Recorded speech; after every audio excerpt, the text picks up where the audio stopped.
no se estén agotando porque esto puede ir por lo largo, así que mañana es otro día y el sol puede ser muy gratificante mañana cuando queramos lanzar o hacer lo que queramos hacer. Y es que llegamos hasta mañana porque nos han comunicado que tienen contingentes policiales viajando de Dalí hacia acá. Así que hay que estar pendiente. Ahora la compañera Leisa le dice a ustedes.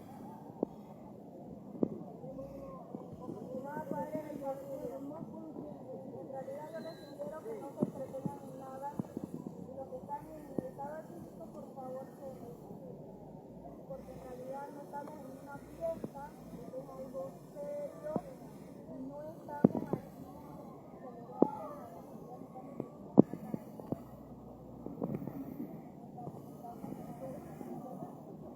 estar en estado físico no nos favorece, porque pueden atacar de este lado.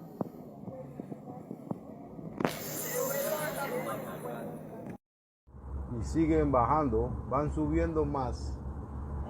Ahí va la tropa para San Félix, el convoy.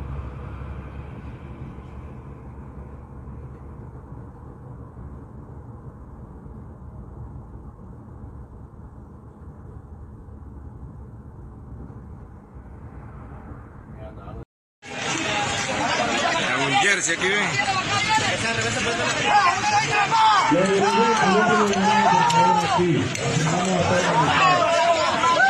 Le pido por favor que nadie se tape la cara.